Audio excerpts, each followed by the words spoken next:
Muito bom dia, hoje é segunda-feira, 23 de novembro, este é o programa da Defenda PM, ao vivo pela TV Osasco, com Brasil e redes sociais. Aqui comigo está o coronel Ernesto Puglia Neto, secretário executivo da associação, e em breve nós vamos tratar de eleições 2020.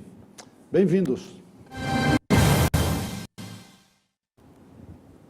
Nós vamos começar o programa com uma entrevista com um convidado que chega aqui pela segunda ou terceira vez, se não me engano. Terceira vez. Terceira vez. Célio Egídio da Silva, ele é doutor e mestre em Direito pela PUC de São Paulo, doutor e mestre em Ciências Policiais de Segurança e Ordem Pública pelo CAES, aqui da nossa Polícia Militar, foi professor da Academia de Polícia Militar por mais de 10 anos, é tenente-coronel da Reserva da PM, fundou e apresenta o programa Metrópole em Foco na Rádio Trianon, também é autor de livros, colunista do jornal O Estado de São Paulo.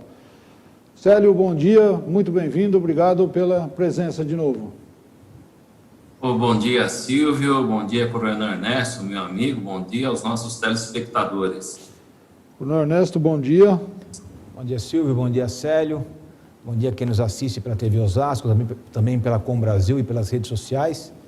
É uma satisfação estar novamente aqui com o Célio para tratar de um tema que nós já conversamos anteriormente, que era justamente a parte das eleições. Ele veio aqui falar um pouquinho sobre a legislação eleitoral e hoje nós vamos conversar um pouquinho sobre o resultado das eleições. O Célio teve no programa que ele tem lá na Rádio Trianon a oportunidade de entrevistar todos os candidatos à prefeitura. Então, eu gostaria depois que a gente falasse um pouquinho do panorama geral, que ele pudesse trazer um pouquinho daquilo que ele enxergou num panorama geral do Brasil, direita, esquerda, reeleição, não reeleição, quem ganhou, quem perdeu, partidos que saíram, partidos que ficaram. Ele pudesse falar um pouquinho sobre isso e depois falar um pouquinho sobre a realidade que vai acontecer em São Paulo, na polarização Covas-Boulos, né?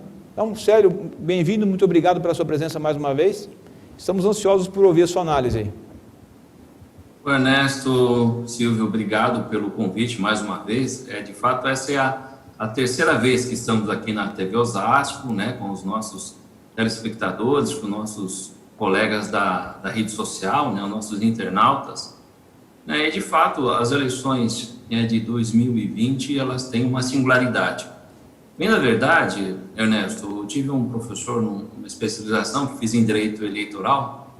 Ele brincou, né? Olha, estamos aprendendo sobre esta eleição, no caso, estamos ainda em 2016. Depois ele riu e falou, por quê? Porque vocês daqui a 2 anos vão ter que voltar aqui para fazer um outro curso, porque cada eleição é uma regra nova, cada eleição é uma história nova.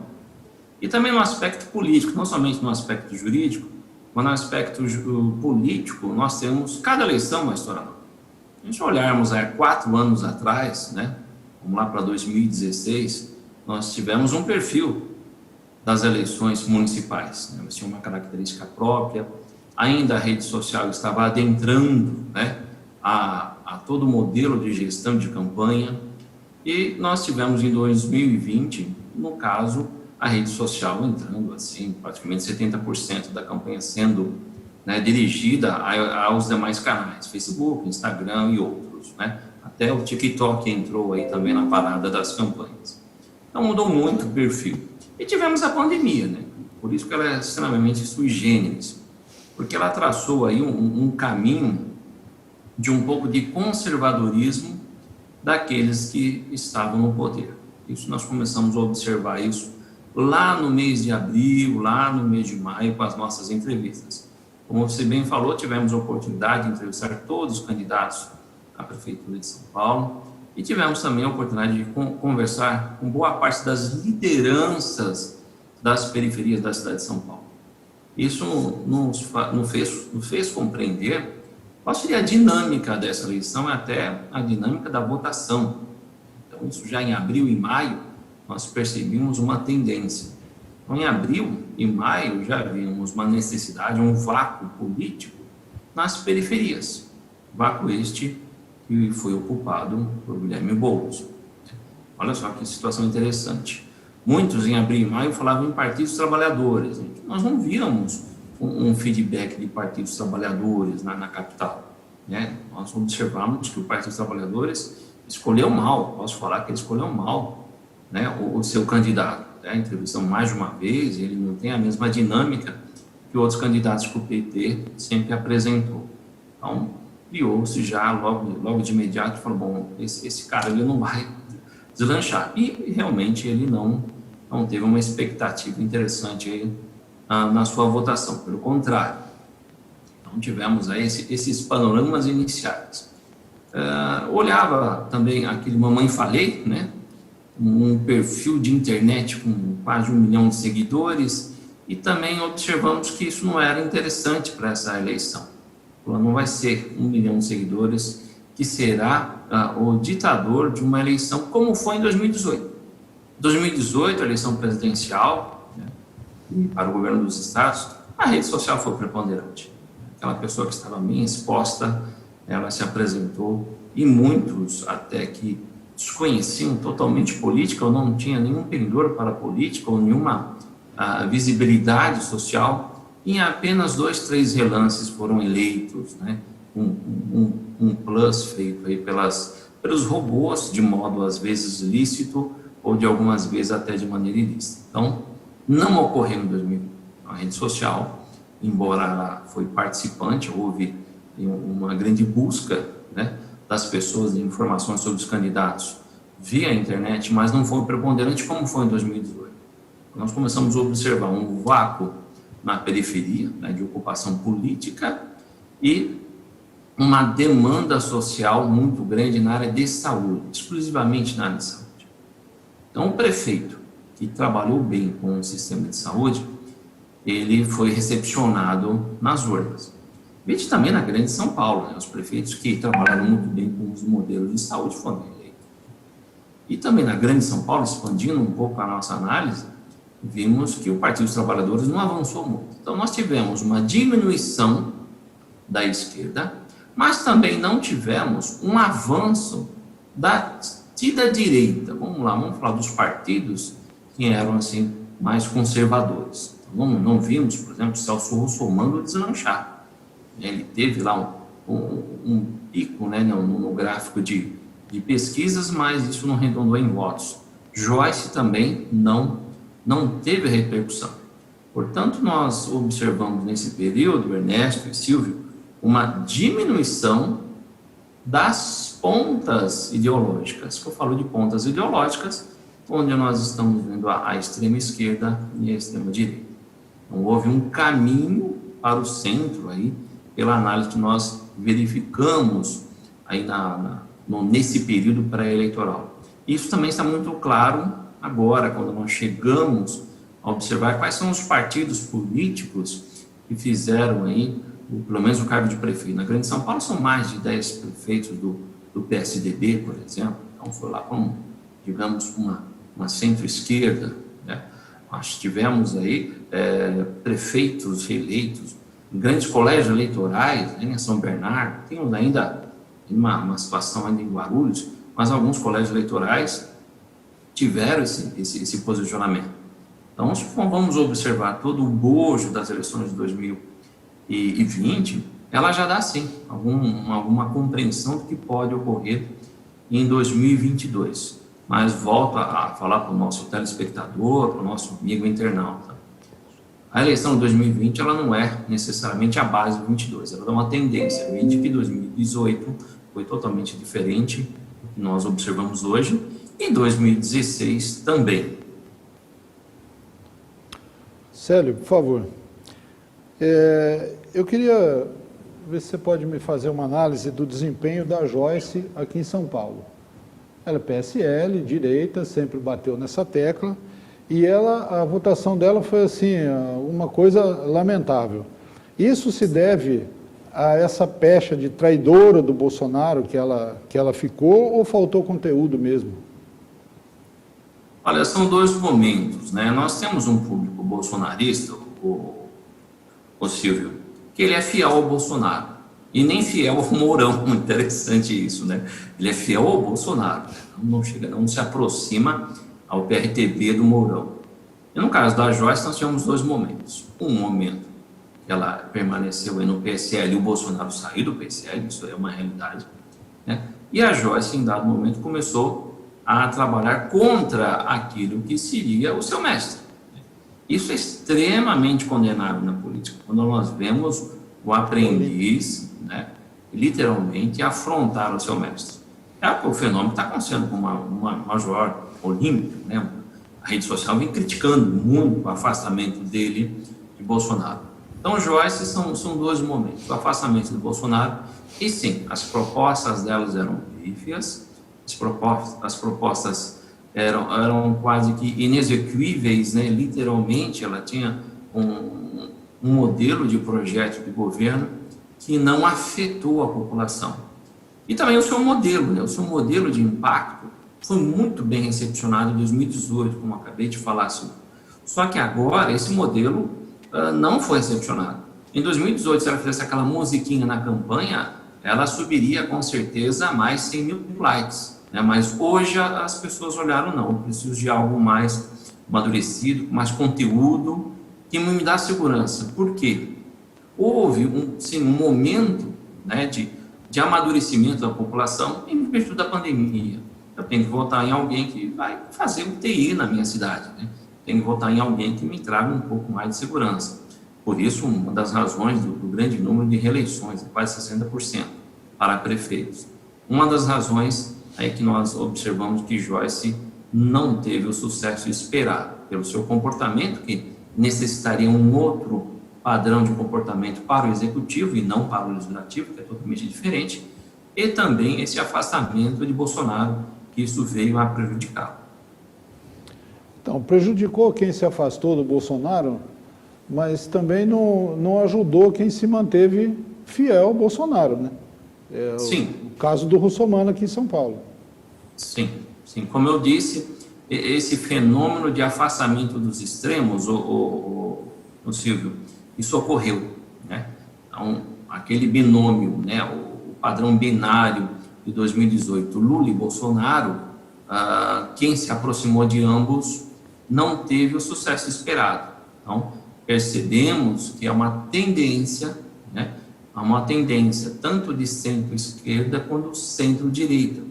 Vide, né, que o PSD, né, do Gilberto Kassab, foi um grande vencedor nessas eleições. Então, os partidos que entraram no equilíbrio, um diálogo com outros setores da sociedade, esses tiveram, sim, um certo sucesso. Então, o conservadorismo de esquerda ou conservadorismo de direita não foi recepcionado. Joyce somou também a falta de profundidade para a liderança esperada para a gestão do executivo e também, né, o seu público que tinha votado nela em razão da defesa de Bolsonaro afastou de vez. Então, nós temos aí dois componentes no caso da Joyce. Você falou no começo do programa que o Boulos ocupou um espaço deixado pelo PT nas periferias aqui em São Paulo. Como que explica, então, o Covas ter ganho em todas as zonas eleitorais? Então, o Covas, ele ganhou em todas as zonas eleitorais da cidade de São Paulo. A única em que o Boulos se aproximou foi na Bela Vista, né, ali, para quem não conhece, na cidade de São Paulo. Bela Vista é bem próxima ali da Paulista, né? E no Jardim Santa Helena, né? Jardim Santa Helena, que é ali na Zona Leste. Então, são os dois momentos aí que nós tivemos aí a proximidade de Boulos. Mas todas as zonas eleitorais foram por unanimidade o Bruno Covas. Então, são dois momentos ali, Hélio. Bruno Covas, conservadorismo do que está no poder, em virtude da segurança de certos serviços a serem continuados na pandemia. Isso é um reflexo da população, a insegurança, então preferiram o Porto Seguro. E Boulos ocupou as periferias em qual sentido? Que eram sempre redutos do Partido dos Trabalhadores. Então esse vácuo foi ocupado por Boulos, né, muito, toda a periferia de São Paulo, ela votou muito bem em Boulos e não no PT. Então ele ocupou esse espaço que historicamente era do Partido dos Trabalhadores. E uma grande jogada do PSOL foi também trazer um ícone de muitos bairros, que é a Luísa Erundina. Ela tem um carisma ainda muito grande nos bairros mais afastados, isso é indiscutível. Isso é o fenômeno Boulos, mas, de maneira indiscutível, nós temos Bruno Covas, líder em todas as zonas eleitorais.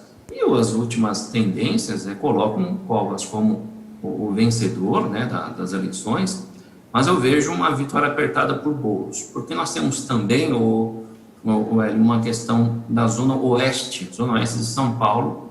Nós tivemos algumas áreas até aqui nobres em que Boulos teve uma votação expressiva. Então, parcela também da comunidade acadêmica que sempre apoiou o Partido dos Trabalhadores migrou para Guilherme Boulos.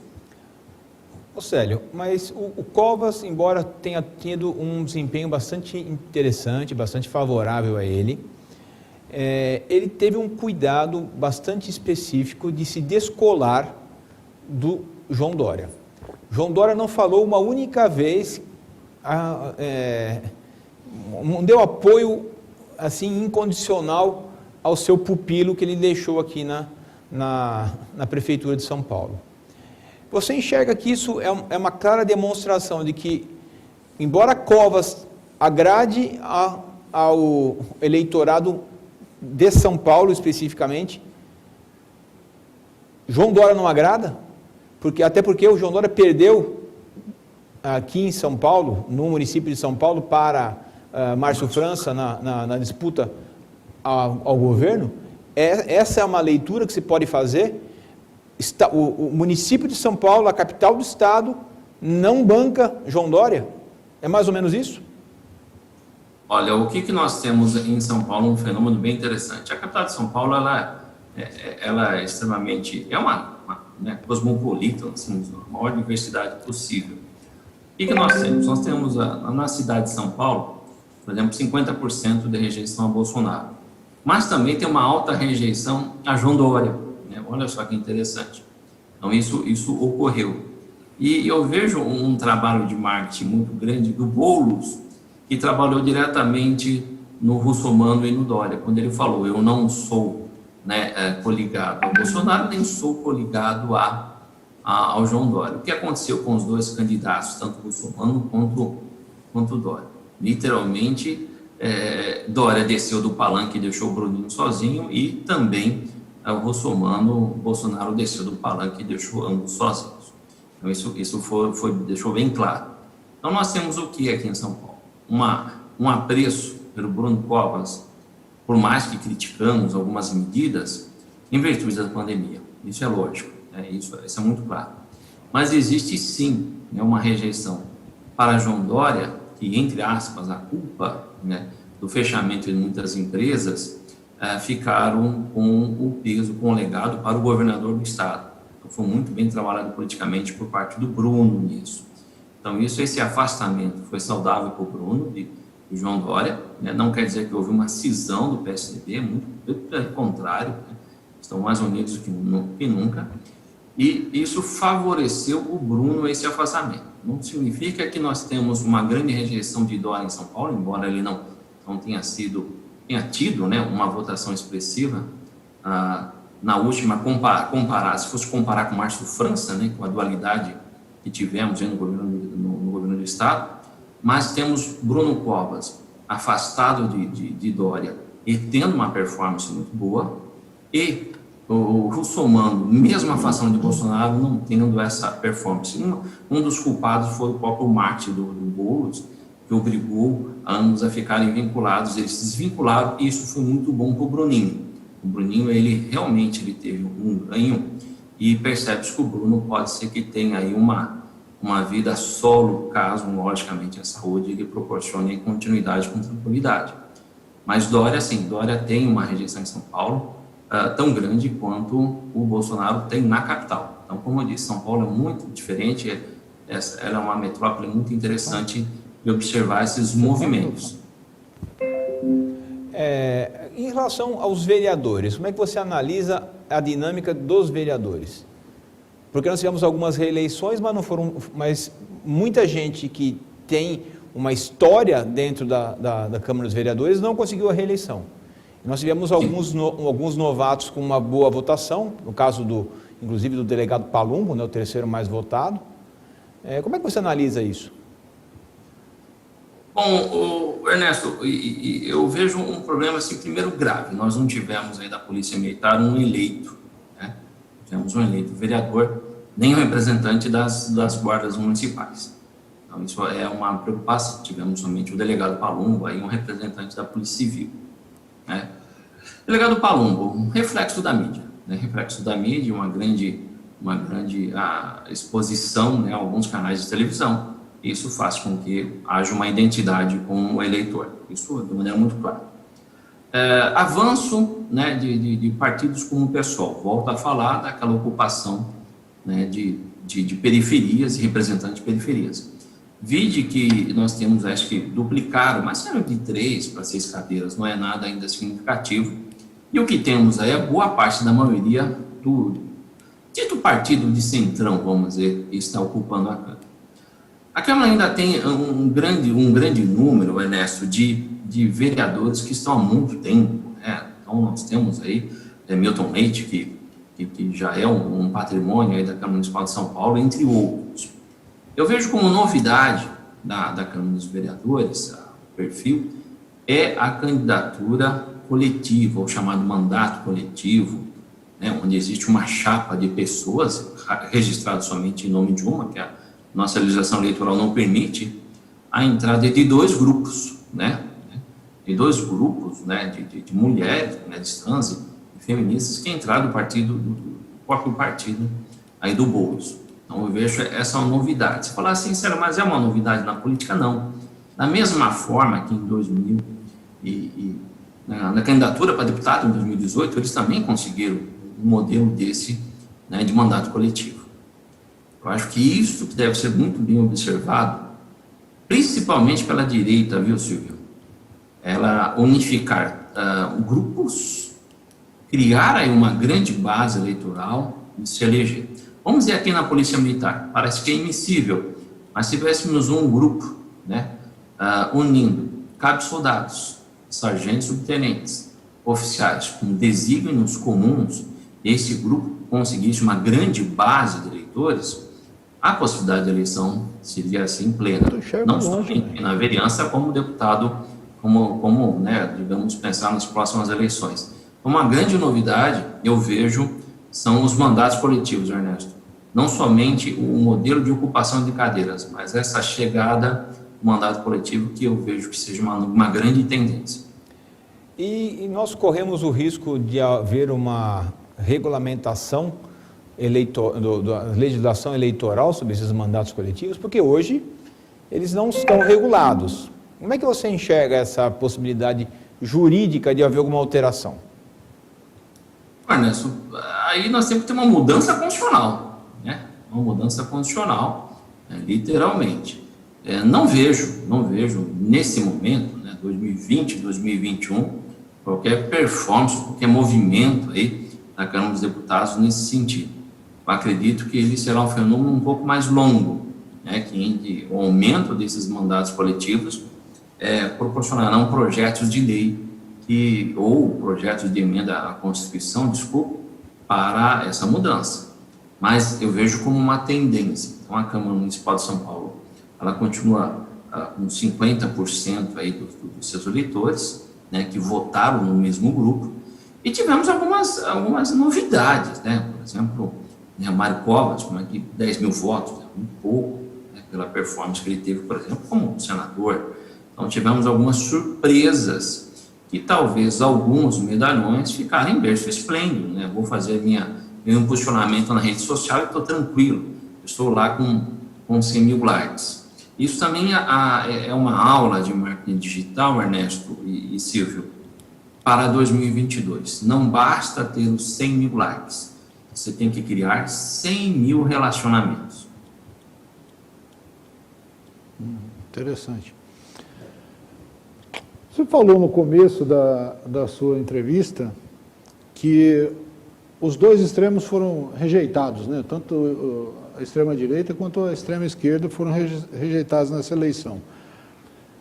A tendência é isso abrir uma janela enorme para um João Dória, por exemplo,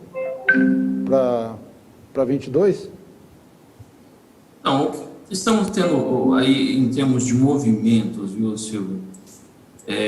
Esse movimento centro, né, no qual o Kassab já se manifestou que vai trabalhar em raia própria, né, o movimento centro, né, Kassab se movimentando dessa forma, democratas se movimentando dessa forma.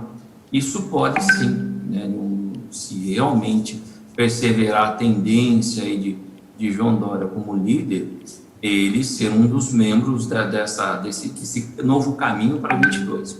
Eu, particularmente, na minha pequena percepção, né, ou como um colega fala, na minha miopia aí de 4 anos de jornalismo, eu não vejo o João Dória como único, né, como único ícone dessa centro-esquerda, ou centro-direito, um centrão geral, que vai se destacar em 22. Nós temos ainda muita água aí para passar embaixo da ponte. Quem no ano de 2017 poderia falar em Jair Bolsonaro presidente, né? Quem falaria nisso? Quem em janeiro deste ano, né, isso é consciência, falaria em Guilherme Boulos, segundo turno, embora nós temos um grupo de amigos, né, Ernesto, que eu já falei, olha, Boulos pode ir lá e pode, né, o Bruninho ser reeleito, né, mas isso foi um insight de brincadeira, não foi nada científico. Então, nós temos ainda 2 anos para correr. Em termos de política, viu, Silvio? Tudo pode acontecer, e pode ser que apareça um outsider, né, um outsider que não seja literalmente o Luciano Huck, pode ser que apresente o outro. Nós temos muitas figuras que podem acontecer. O mais importante é entendermos, o Ernesto e Silvio, nós estamos na era da liquidez, né, daquele filósofo aí, do Zygmunt Bauman, né, que ele fala. Então, tudo é muito rápido, tudo se transforma de maneira muito rápida. E na política está acontecendo da mesma forma. A gente observa com bastante cautela tudo isso que está acontecendo, porque São Paulo tem sido um polo bastante nevrálgico de toda a mudança política que acontece, né? E São Paulo, embora não tenha mudado ao longo dos últimos 30 anos praticamente, ele aponta caminhos de mudança. Então vamos ver o que acontece nos próximos meses e esperar as definições, principalmente da semana que vem, entre Covas e Boulos, o que vai dar. Sim, nós temos isso, Ernesto. E se me permite, você vai ver o histórico de presidentes paulistas, nós temos muito poucos, viu? A boa parte foram cariocas, nordeste, nós temos muito poucos. Então, às vezes apostar num paulista talvez seja uma aposta assim muito, digamos, temerosa, grande chance de perder. Ô Célio, temos mais um minuto de entrevista contigo. Você consegue fazer assim, uma análise de como viu a eleição de policiais militares, tanto como vereadores, prefeitos e vice no estado de São Paulo? Diminuiu um pouquinho o vereador, mas aumentou, dobramos o número de prefeitos e vice, quase isso, né? PM veio para ficar de vez? Olha, eu acho que o policial militar veio para ficar, diferente do militar federal. Até escrevemos um artigo a respeito disso, viu, Silvio? O policial militar ele veio para ficar porque ele tem maior proximidade com a comunidade, ele sabe muito mais as demandas, né, da sua cidade, então ele tem um grande perfil de gestor, ele pode sim ser um novo personagem da política nacional. Vejo sim que o policial militar veio para ficar. Eu sinto muito que São Paulo morre aí um trabalho mais técnico com relação aos candidatos, mas no interior percebemos que muitos vereadores foram reeleitos, policiais militares, muitos praças, muitos oficiais foram eleitos. Vejo sim, o policial militar veio para ocupar seu espaço na política e deve ocupar esse espaço na política, não somente para brigar por seus interesses, mas sim porque ele conhece bem a comunidade onde ele mora. Bom, nós chegamos ao final, então, dessa primeira parte do programa, ao final da entrevista. Agradecer muito ao Célio a disponibilidade de vir aqui conversar com a gente mais uma vez. Muito obrigado, Coronel Ernesto. Obrigado, Célio. Parabéns mais uma vez. A gente vai mantendo contato para você falar mais um pouquinho conosco em outras ocasiões. Obrigado, Ernesto. Obrigado, Silvio. Obrigado aos ouvintes e telespectadores aí do nosso programa Defenda a PM. Muito obrigado. Agradeço novamente o convite. Obrigado. Nós vamos sair agora da rede Com Brasil, mas continuaremos ao vivo aqui pela TV Osasco e pelas redes sociais. Convidamos você a continuar nos acompanhando pelo Facebook da Defenda. A gente volta já já para continuar falando das eleições.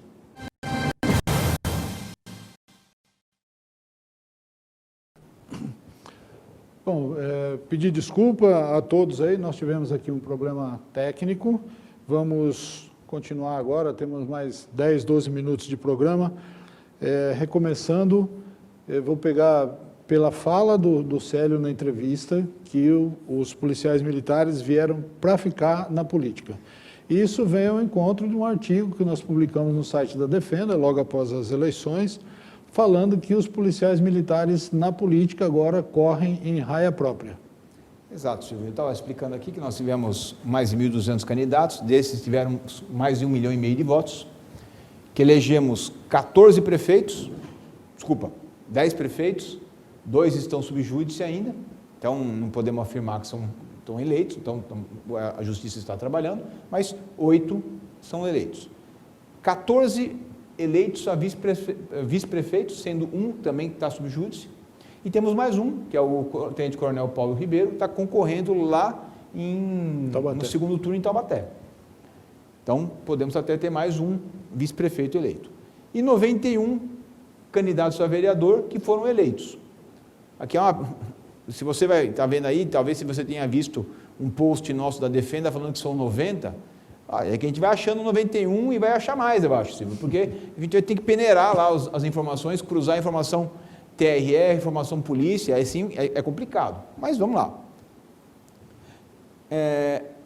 Estava falando também, isso de uma forma geral, 98 municípios de São Paulo nós temos representantes, 15% do total. Nós temos representantes em 18 partidos. Apesar que partido hoje em dia não quer dizer muita coisa, mas são 18 partidos, de todos os espectros, de direita, de esquerda, isso é interessante também. Nós temos 21 eleitos da ativa e 53 eleitos da reserva. 70 que são inativos. Nós temos 38 oficiais eleitos e 53 praças eleitas. Ou seja, há uma diversificação. Por quê? Porque são pessoas que vivem na comunidade. Nos municípios menores, o contato maior que tem é com a praça.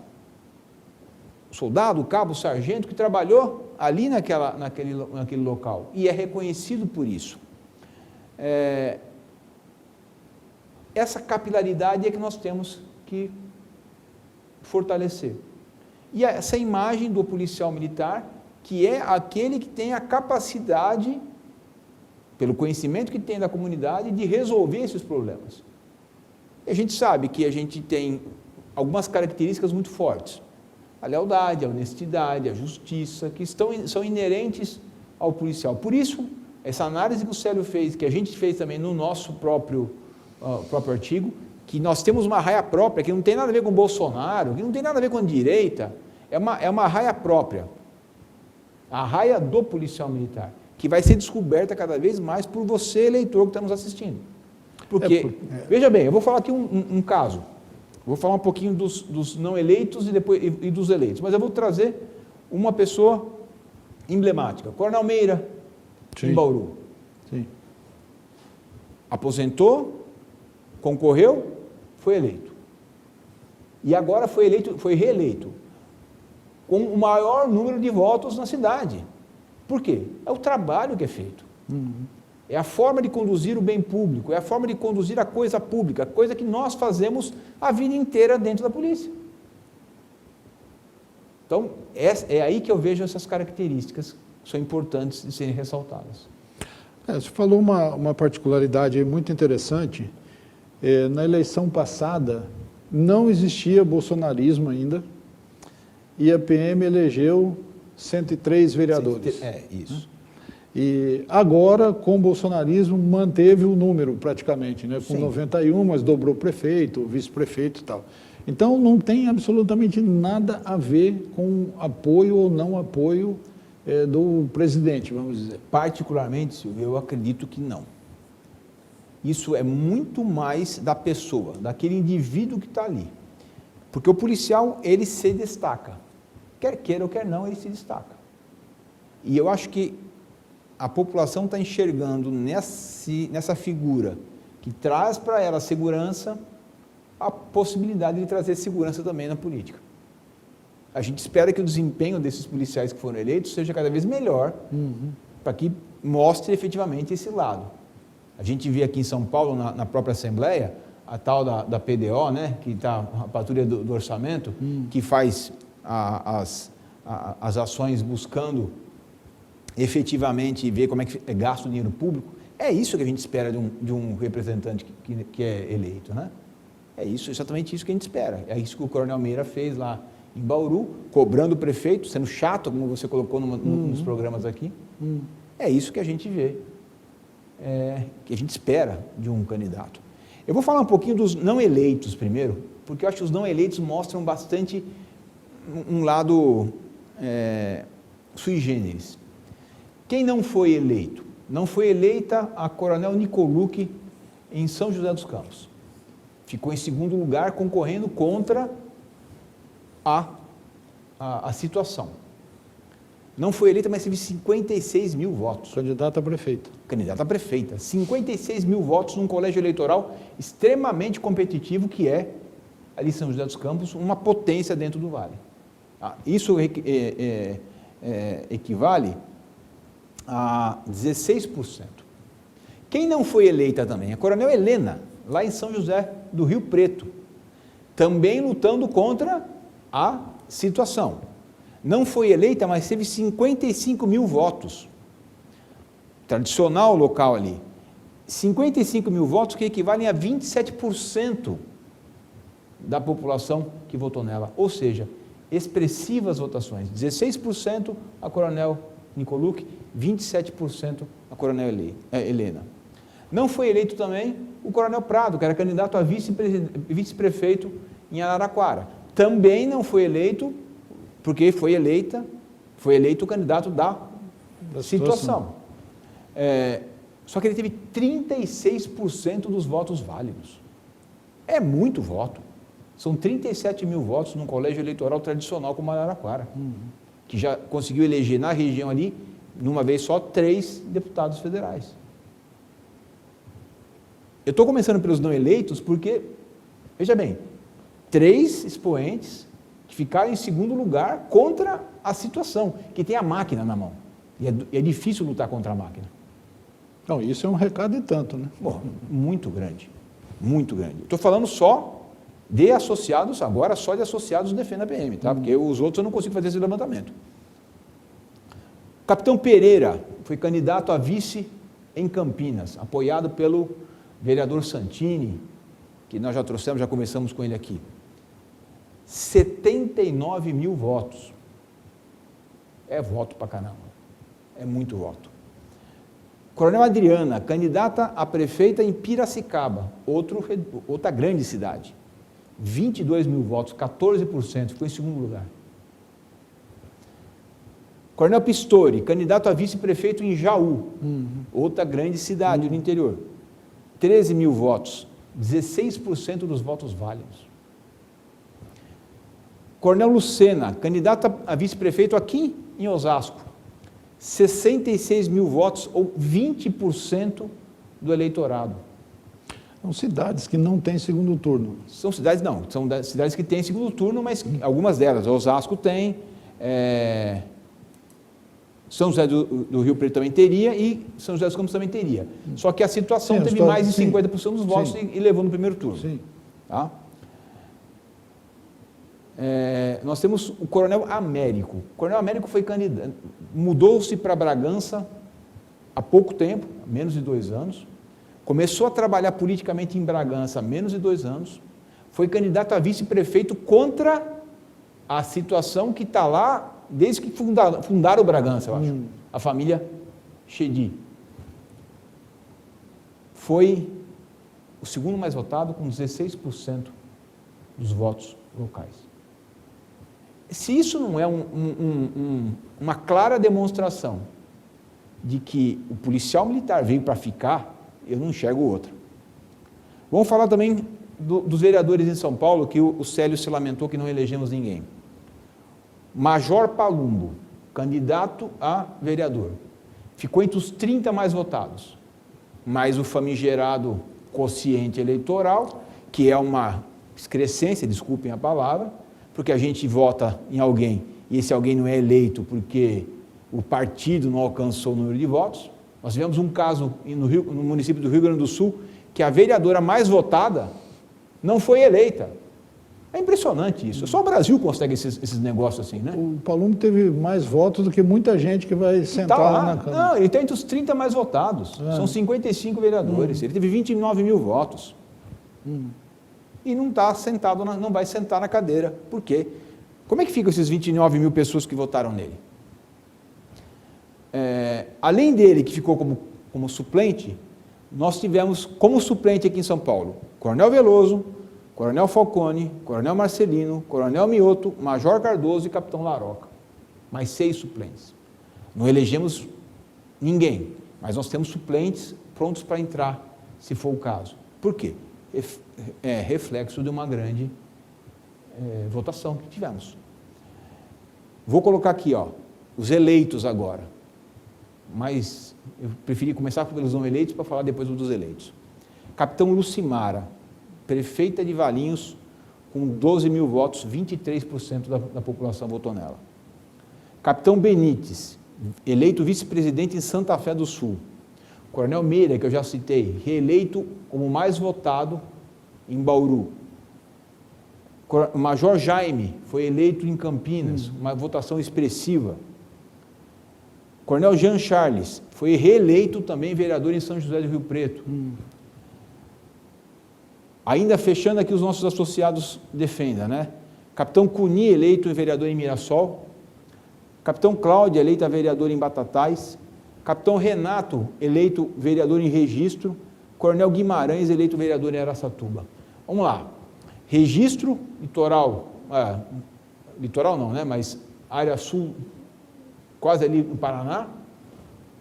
Nós temos Araçatuba, Batatais, nós temos gente no centro do estado, nós temos gente, uma votação expressiva no Vale do Paraíba, no Vale do Ribeira, ou seja, espalhados por São Paulo inteiro. Você já falou isso em off, o Célio falou isso em off, falou isso agora claramente. Imagina esse povo aqui, esse 1,5 milhão de votos que nós tivemos, elegendo candidaturas coletivas de policiais militares.